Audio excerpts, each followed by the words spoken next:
Hello दोस्तों, कैसे हो आप सभी। स्वागत है आपका आपके अपने YouTube channel Pawan Singh lectures में।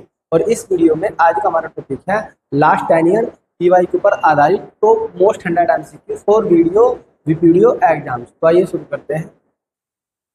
उत्तराखंड वीडियो भर्ती 2025 जो आपका सितंबर माह में एग्जाम्स होने वाला है, लेखपाल पटवारी।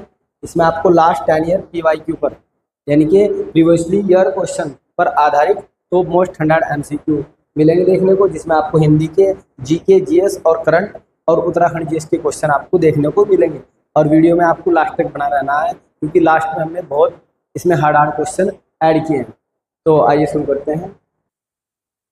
स्टार्टिंग में आपको इस सेट में टॉप 20 क्वेश्चन हिंदी के देखने को मिलेंगे और लगभग 35 के बाद में आप लोगों को इसमें हार्ड क्वेश्चन देखने को मिलेंगे और उनके आंसर आपको अवश्य देने हैं। देखते हैं आपकी तैयारी कैसी है। पहला क्वेश्चन है, अनुस्वर को कहते हैं वे शब्द जिनका उच्चारण नाक से किया जाता है। इससे होता है नाक से किया जाता है, तो उन्हें अनुनासिक बोलते हैं। उन्हें क्या बोलते हैं? अनुनासिक। जैसे कि आंख, ऊंट, तो ऐसे शब्द अनुनासिक होते हैं जिनमें आप लोगों की, जैसे आप लोग का आंख और इस पर चंद्रबिंदु लगती है, इन पर आपकी चंद्रबिंदु देखने को मिलती है, अनुनासिक बोलते हैं। क्या बोलते हैं? अनुनासिक। नेक्स्ट क्वेश्चन है, निम्नलिखित विकल्प में से करण कारक का उदाहरण है। राजा ने भिखारी को दान दिया, बच्चा पतंग उड़ाता है, बढ़ई लकड़ी से। तो करण कारक में किसका प्रयोग किया जाता है? से का। बढ़ई लकड़ी से मेज बनाता है, खान से हीरा निकलते हैं। तो इसका उदाहरण हो जाएगा बढ़ई है जो वो लकड़ी से मेज बनाता है, इससे लकड़ी से क्या बनाता है? मेज बनाता है। तो हो जाएगा आप लोगों का सीधा राइट आंसर। नेक्स्ट है, निम्नलिखित में से उत्क्षिप्त व्यंजन है। तो हो जाएगा डढ़, तो B is the right answer. Next question है, उच्चारण शब्द का संधि विच्छेद है। तो उच्चारण शब्द का संधि विच्छेद हो जाएगा उत प्लस चारण, तो C is the right answer. Next है, द्रौपदी का चीर हरण होना महोदय का अर्थ है। यदि आप लोगों ने महाभारत देखा होगा तो महाभारत में जो द्रौपदी होती है उसका चिरहरण किया जाता है, यानी कि उसकी साड़ी क्या की जाती है? खींची जाती है। और जो भगवान श्री कृष्ण होते हैं वे उन्हें ऐसा आशीर्वाद देते हैं कि उनकी साड़ी खींचते खींचते क्या हो जाते हैं? थक जाते हैं, लेकिन साड़ी का अंत नहीं होता। तो इसका अर्थ हो जाएगा आप लोग का अत्यधिक विस्तृत होना। अत्यधिक विस्तृत होना, क्योंकि उसका अनंत नहीं होता, अंत नहीं होता। खींचते खींचते में थक जाते हैं सभी, पर उसका अंत नहीं होता। ये श्री कृष्ण, भगवान श्री कृष्ण की माया होती है। तो D is the right answer. Next question है, निम्नलिखित में से महादेवी वर्मा की रचनाओं के प्रकाशन का सही क्रम है। तो सही क्रम हो जाएगा इसमें पहला हो जाएगा निहार, निर्जा, रश्मि और संध्या गीत। नहीं हो जाएगा इसका सही क्रम, तो C is the right answer. Next question है, सेना, जो सेना शब्द है इसका पर्यायवाची शब्द क्या होगा? ये हो जाएगा कटक, तो C is the right answer. Next है, मगही किस उपभाषा की बोली है? तो किसकी है? यह बिहारी भाषा की। किसकी है? बिहारी भाषा की, तो B is the right answer. Next question है, माला फेरत जुग भय, माला फेरत जुग भय, गया ना मन का फेर, कर का मन का, दारी के मन का फेर।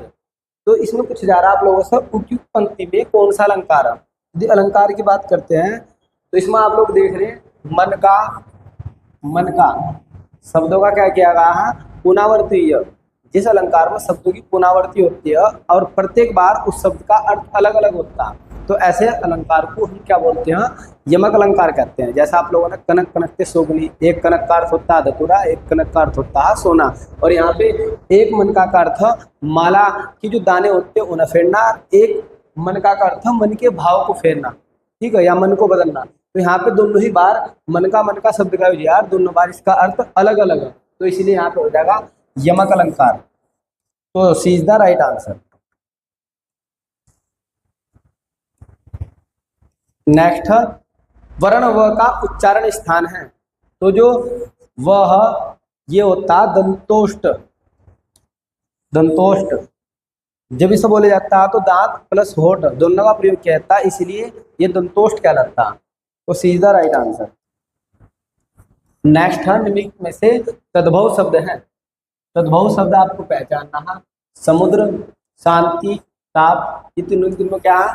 ये आप लोगों के तत्सम शब्द, ये सीधे ही संस्कृत से हिंदी में आए। तो यदि हम बात करते हैं काज, क्या है? काज। तो D is the right answer. ये तद्भव शब्द है। निम्नलिखित में से शुद्ध वर्तनी युक्त शब्द कौन सा है? उसका हो जाएगा ए इज द राइट आंसर, तरु छाया। तो A is the right answer, पहला ही सही है। नेक्स्ट है निम्नलिखित में से सलेश मठियानी की रचना नहीं है। रचना नहीं है, यहाँ से पूछा जा रहा है आप लोगों से, नहीं है। तो आकाश कितना अनंत, तो ये सलेश मठियानी की रचना है। सर्पगंधा, ये भी सलेश मठियानी की रचना है। 52 नदियों का संगम, ये भी सलेश मठियानी की रचना। तो ये 3 रचना सलेश मठियानी की, जबकि एक सड़क सतवान गलिया, ये जो रचना, ये एक उपन्यास है और ये कमलेश्वर द्वारा लिखा गया। किसके द्वारा? कमलेश्वर द्वारा। तो सलेश मठियानी की रचना नहीं है। तो यहाँ पे हो जाएगा D is the right answer. Next, अधोगति में उपसर्ग है। तो अधोगति में अध, अधो, ये अध यहाँ पे विसर्ग लगाया, थोड़ी ही टाइपिंग मिस्टेक है, उसके लिए खेदा। और गतीय, तो ये हो जाएगा आप लोग का अधगति विसर्ग वाला। तो C is the right answer. Next, बुराइयों से सदैव दूर रहिए। इस वाक्य में रेखांकित शब्द में संज्ञा है, बुराइयों की बात हो रही। तो आप लोगों ने देखा होगा बुराई होता है, और बुराई से क्या बनाएगा? बुराइयां। क्या बनाएगा? बुराइयां। तो ये हो जाएगा भाववाचक संज्ञा का उदाहरण। तो ये हो जाएगा B is the right answer. Next, आवाहन का विलोम शब्द है। विलोम शब्द है, तो इसका हो जाएगा विसर्जन। C is the right answer. Next, हम बड़ों का आदर करते हैं, यह किस प्रकार का वाक्य है? तो ये एक निश्चयार्थक वाक्य। क्या है? निश्चयार्थक वाक्य। तो B is the right answer. निम्नलिखित में से कौन सा शब्द सदैव एक वचन में प्रयोग किया जाता है? तो सदैव एक वचन में कौन सा प्रयोग किया जाता है? जनता, आंखें, आंसू या बाल? तो आंखें भी 2 होती है आंखों के लिए, आंसू भी बहुत सारे निकलते हैं, बाल भी बहुत सारे होते हैं। ये सभी क्या बहुवचन में प्रयोग होते हैं, जबकि जो जनता शब्द एक वचन में प्रयोग किया जाता है। तो A is the right answer.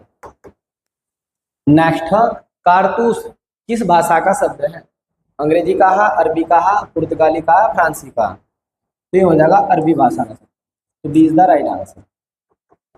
Next, असूर्य पश्चात शब्द का अर्थ है जिसे सूर्य भी ना देखे, जिसका सूर्य भी स्पर्श ना कर सके, ऐसा पर्दा जिसे सूर्य भी ना भेद सके, या सूर्य की ओर मुख किए हुए। तो ये हो जाएगा जिसे सूर्य भी ना देखे, जिसे सूर्य भी ना देखे।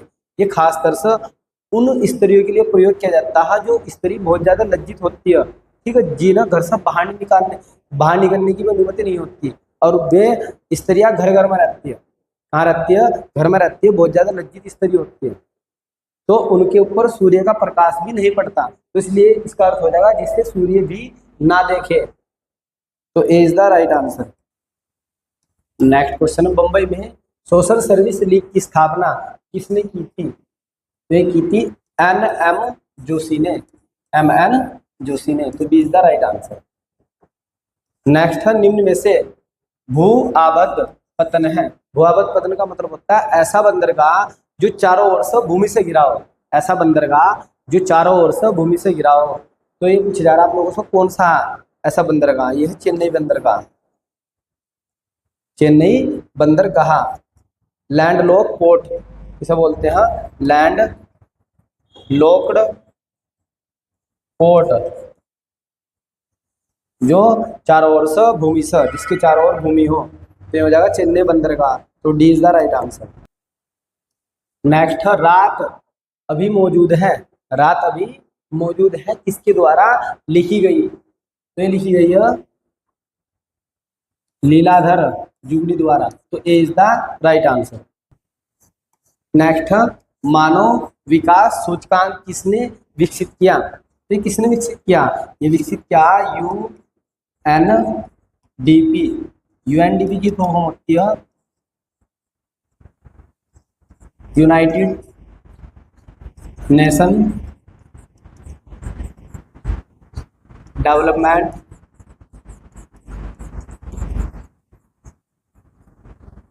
प्रोग्राम, और इसकी स्थापना होती है 22 नवंबर 1965 में। एक बार फिर से, जो मानव विकास सूचकांक है ये UNDP United Nations Development Programme, जिसकी स्थापना होती है 22 नवंबर 1965 में इसकी स्थापना की जाती है, और ये इसके द्वारा विकसित किया जाता है। इसकी फुल किसे बोलते हैं? HDI। ये होता है ह्यूमन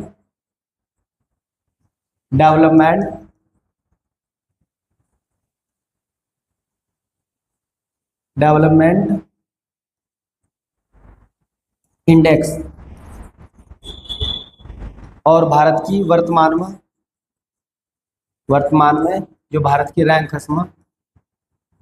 2025 के अनुसार वो 130वीं रैंक, 130वें स्थान पर भारत इस बार कितने देशों में से? 193 देशों के 193 देशों में से भारत का 130वां स्थान आया, जो ह्यूमन डेवलपमेंट इंडेक्स रिपोर्ट है, इसमें भारत का 130वां स्थान वर्तमान में। तो ये भी आपको याद रखना है।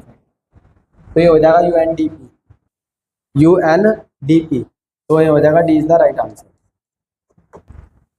नेक्स्ट क्वेश्चन है, भारत में राष्ट्रीय मानवाधिकार आयोग की स्थापना किस वर्ष की गई है? तो ये की जाती है 12 अक्टूबर 1993। 12 अक्टूबर 1993, तो A is the right answer. Next हो जाएगा, उत्तराखंड में नमामि गंगे योजना का शुभारंभ कब और कहां से किया गया? तो ये किया जाता है हरिद्वार के ऋषिकुल मैदान से। 7 जुलाई 2016 को हरिद्वार के ऋषिकुल मैदान से नमामि गंगे की शुरुआत होती है। तो ये याद रखना आप लोग अच्छी तरीके से। नेक्स्ट क्वेश्चन है, चित्रकार मोलाराम का पारिवारिक पेशा व्यवसाय क्या था? तो ये थे सुनार। C is the right answer. Next है, निम्नलिखित में से भारत में किस पठार का निर्माण ज्वालामुखी विस्फोट से हुआ है? तो हुआ दक्कन का पठार, तो B is the right answer. Next, शीतकाल में श्री बद्रीनाथ की मूर्ति सांकेतिक रूप से किस स्थान पर लाई जाती है या स्थानांतरित की जाती है? तो ये की जाती है नरसिंह मंदिर जोशीमठ चमोली में। नरसिंह मंदिर जोशीमठ चमोली में ये शीतकाल के समय यहीं पर पूजा होती है, नरसिंह मंदिर में। जौनसार का हनोल मंदिर किस वास्तुशैली में बनाया गया है? वेरी वेरी मोस्ट इम्पोर्टेंट, ये क्वेश्चन भी बहुत बार एग्जाम में बन चुका। तो ये हो जाएगा आप लोगों का पगोड़ा वास्तुशैली में, तो C is the right answer. Next है, मेमोवायर ऑफ देहरादून पुस्तक के लेखक हैं? तो ये हो जाएंगे GRC विलियम्स, तो D is the right answer.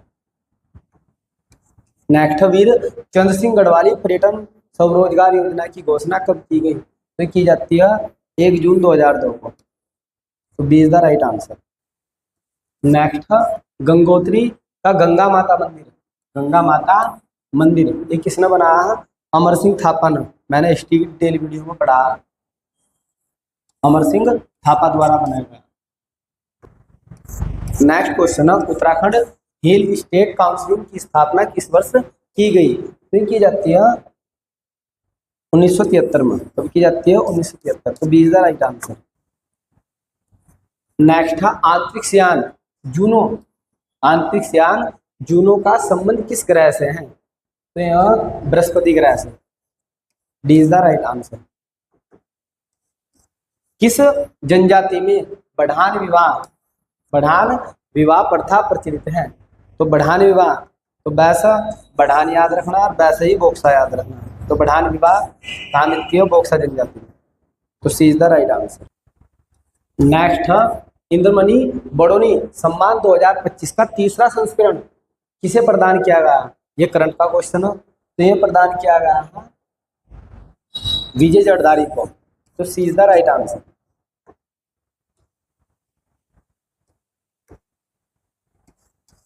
Next question है निम्नलिखित में से रोम्बा किसकी भाषा है? तो जो रोम्बा ये क्या, ये जाट भोटिया की भाषा है। और जाट भोटिया कहाँ मिलती है? उत्तरकाशी में पाई जाती है। तो याद रखना अच्छी तरीके से। नेक्स्ट क्वेश्चन है निम्नलिखित कथनों पर विचार कीजिए और नीचे दिए गए कूट से सही उत्तर का चयन कीजिए। तो आप लोगों के लिए कूट वाले क्वेश्चन हो जो एग्जाम्स में आप आजकल बनने हो, तो अच्छी तरीके से देखना आप लोगों को कौन सा ऑप्शन सही जाएगा इसमें से। नुनाई मेला जौनसारी जनजाति द्वारा सावन माह में विशेष रूप से मनाया जाता है। तो ये बिल्कुल सही है। नेक्स्ट यह पशुपालकों और भेड़ पालकों का उत्सव है। ये बात बिल्कुल सही है। जौनसारी खुद को चित्तौड़ घराने के राजपूत मानते हैं। ये बात गलत है, क्योंकि जो जौनसारी है ये अपने आप को पमार वंशीय राजपूत मानते हैं। क्या मानते हैं? पमार वंशीय। तो ये ऑप्शन आप लोगों का गलत हो जाएगा। तो हमारा ऑप्शन होगा कि कथन ए और कथन दो ही सही है, बस बाकी गलत है। तो आप देखते हैं कौन सा हो जाएगा। ये हो जाएगा कथन 1 व 2 सही है। तो C is the right answer. 2 कथन सही है, ये गलत है। नेक्स्ट उत्तराखंड वन विभाग ने राज्य का पहला साइकेड गार्डन किस स्थान पर स्थापित किया है? तो ये किया है हल्द्वानी में। कहाँ किया? हल्द्वानी में। ये करंट का क्वेश्चन है। तो A is the right answer. Next question है निम्नलिखित कथनों पर विचार कीजिए और नीचे दी गई कूट से सही उत्तर चुनिए। कथन एक कहता कि भोटिया जनजाति मौसमी प्रवास के लिए जानी जाती है। ये कथन बिल्कुल सही है, क्योंकि ये मौसमी प्रवास के लिए जानी जाती है। और ये ग्रीष्मकालीन जो इनका स्थान वो में था, और शीतकालीन क्या है? गुंडा। तो मौसमी प्रवास के लिए जानी जाती है। कथन 2 इस जनजाति के लोग होली पर खिचड़ी नृत्य करते हैं। होली पर क्या करते हैं? खिचड़ी नृत्य। तो ये बात बिल्कुल गलत है। होली पर खिचड़ी नृत्य नहीं करते हैं। तो ये होली पर कौन सा नृत्य करते हैं? होली पर करती है थारू जनजाति खिचड़ी नृत्य। होली पर थारू जनजाति क्या करती है? खिचड़ी नृत्य करती है। तो ये आप लोगों का हो जाएगा भाई कथन 1 ही सही है। तो इसका हो जाएगा केवल कथन 1 सही है। तो A is the right answer. Next निम्नलिखित कथनों पर विचार कीजिए। पहला कथन है उत्तराखंड विधानसभा में निर्वाचित सदस्यों की कुल संख्या 70 है। तो विधानसभा में 70 सीटें हैं। बिल्कुल कथन सही है। नेक्स्ट क्वेश्चन है निम्नलिखित कथनों पर विचार कीजिए। पहला कथन है उत्तराखंड विधानसभा में निर्वाचित सदस्यों की संख्या 70 है। तो ये कथन बिल्कुल राइट है। 70 विधानसभा सीटें उत्तराखंड में। नेक्स्ट उत्तराखंड विधानसभा में 13 सीटें अनुसूचित जाति के लिए आरक्षित है, यानी कि एसटी के लिए, एससी के लिए आरक्षित है। ये कथन भी बिल्कुल सही है। तो 2 कथन सही होगी। नेक्स्ट है उत्तराखंड विधानसभा में 3 सीटें अनुसूचित जनजाति के लिए आरक्षित है। ये कथन गलत है, क्योंकि अनुसूचित जनजाति यानी कि एसटी के लिए कितनी सीटें आरक्षित है? देखो 2 सीटें। कितनी सीटें हैं? 2 सीटें। तो ये कथन गलत हो जाएगा। नेक्स्ट देखते हैं हम लोकसभा में उत्तराखंड की अल्मोड़ा सीट अनुसूचित जाति के लिए आरक्षित है। तो ये कथन भी सही हो जाएगा। उत्तराखंड में लोकसभा कितनी सीटें हैं? 5 सीटें हैं। कितनी सीटें हैं? 5 सीटें। 5 सीटों में तो जो अल्मोड़ा सीट है वो एससी के लिए आरक्षित है। तो ये कथन बिल्कुल सही है। तो कथन 1, कथन 2 और कथन 4 सही है। तो हम देखते हैं कौन सा सही है। कथन 1, कथन 2 और कथन 4 सही है। तो ये हो जाएगा हमारा C is the right answer. Next Uttarakhand राज्य की मुख्य सूचना आयुक्त के रूप में किसे नियुक्त किया गया है? तो किसे नियुक्त किया गया? ये किया गया है राधा रतूड़ी। तो B is the right answer. Next question है निम्नलिखित में से कौन सही सुमेलित नहीं है? सही सुमेलित नहीं, आपसे नहीं पूछा जा रहा है यहाँ से। तो कार्बेट राष्ट्रीय उद्यान 520.83% वर्ग किलोमीटर इसका क्षेत्रफल है। ये सही है बिल्कुल। फूलों की घाटी ये है 87.5 वर्ग किलोमीटर। ये भी सही है। फिर गोविंद राष्ट्रीय पार्क है जो ये 442 वर्ग किलोमीटर। ये गलत है शायद। देखते हैं अभी। नंदा देवी 624 वर्ग किलोमीटर, तो ये भी सही है। तो आप लोग का हो जाएगा सी इज द राइट आंसर। ये सही सुमेलित नहीं है, यहाँ पे नहीं पूछा जा रहा था, तो ये सही सुमेलित नहीं है। नेक्स्ट देखते हैं। नेक्स्ट क्वेश्चन है, हाल ही में किस मोबाइल ऐप को मुख्यमंत्री पुष्कर सिंह धामी द्वारा जल संरक्षण अधिनियम 2025 के तहत लॉन्च किया गया है? तो ये क्या गया है, Bhagirathi app, C is the right answer. Next, project elephant की 21वीं संचालन समिति की बैठक किस स्थान पर आयोजित की गई? तो ये कहाँ की गई है? ये की गई देहरादून। तो D is the right answer. Next question, Aipan क्या है? दिए गए कथनों पर विचार कीजिए और कूट के अनुसार सही उत्तर का चयन कीजिए। वेरी वेरी मोस्ट इंपोर्टेंट, ये क्वेश्चन एग्जाम से बार बार रिपीट होता है, छपा गया एग्जाम में बिल्कुल यहाँ पे।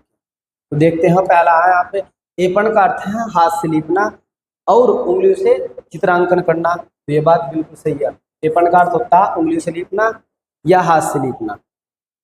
नेक्स्ट, एपण, उत्तराखंड में एपण एक प्रसिद्ध लोक कला है।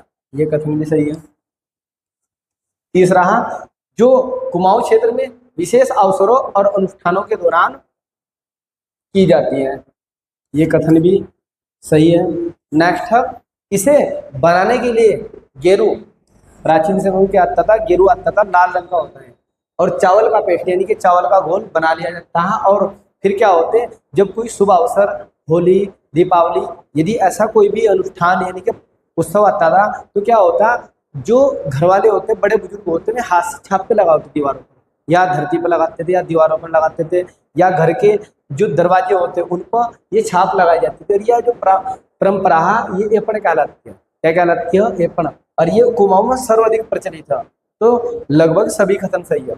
सभी कथन क्या है? सही है। एक भी सही है, दो भी सही है, तीन भी और चार भी सही है। तुम देखते हैं इसका हो जाएगा D is the right answer. उपयुक्त सभी कथन एक साथ में क्या है? सही है।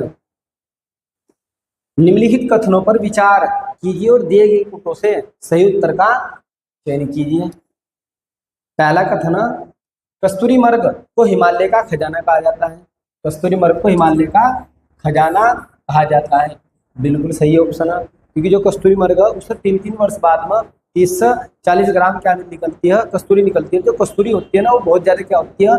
महंगी होती है। इसी कारण से कस्तूरी मर्ग को हिमालय का खजाना कहा जाता है। यानी कि पॉइंट बिल्कुल करेक्ट है एकदम। नेक्स्ट देखते हैं, कस्तूरी मर्ग IUCN यानी कि रेड लिस्ट में संवेदनशील प्रजाति में रखा गया है। ये बात भी सही है, क्योंकि जो IUCN की रेड लिस्ट है ये संवेदनशील है, क्योंकि लोग बाग इसका इसी कारण से, क्योंकि इससे कस्तूरी निकलती है, इसलिए से क्या करते हैं? इसकी हत्या करते हैं लोग बाग। ठीक है, और आवास की कमी के कारण धीरे धीरे लुप्त होता जा रहा है, इसलिए सर संवेदनशील प्रजाति के अंदर रखा गया है। तो बी ऑप्शन भी राइट है। नेक्स्ट है, कस्तूरी मर्ग को वन्य संरक्षण अधिनियम 1972 के तहत संरक्षित किया गया। यह बात भी पूर्ण रूप से सही है। तो तीनों ही कथन एक साथ में सही है। तो ये हो जाएगा कथन 1, कथन 2, कथन 3 सही है। तो C is the right answer. Next है, राज्य का पहला कांच पुल बजरंग सेतु किस स्थान पर बनाया जा रहा है? ये बनाया जा रहा है ऋषिकेश में। कहाँ बनाया जा रहा है? ऋषिकेश में। तो A is the right answer. Next है, निम्नलिखित में सुमेलित नहीं है। कौन सा सही सुमेलित नहीं है? कार्बेट नेशनल पार्क, जो कार्बेट नेशनल पार्क है जो इसका मुख्यालय है वो कालाडूंगी में। तो ये बिल्कुल सही है। और 1936 में इसकी स्थापना होती है हेली नेशनल पार्क के नाम से। तिरता नंदा देवी नेशनल पार्क, इसका जो मुख्यालय है वो चमोली की जोशीमठ में स्थित है। ये भी बिल्कुल सही है।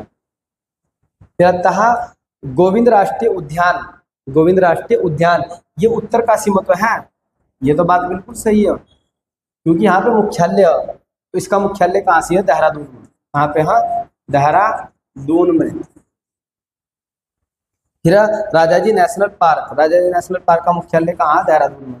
तो जो सुमिलित नहीं है वो हो जाएगा सी, गोविंद राष्ट्रीय उद्यान का जो मुख्यालय है वो देहरादून में, ना कि उत्तरकाशी में। तो ये हो जाएगा सी इज द राइट आंसर। इस वीडियो में इतना ही। यदि आपको हमारी यह वीडियो पसंद आई हो तो आप हमारे YouTube channel Pawan Singh lectures को जरूर सब्सक्राइब करें। लाइक करें, कमेंट करें और शेयर करें। Thanks for watching this video.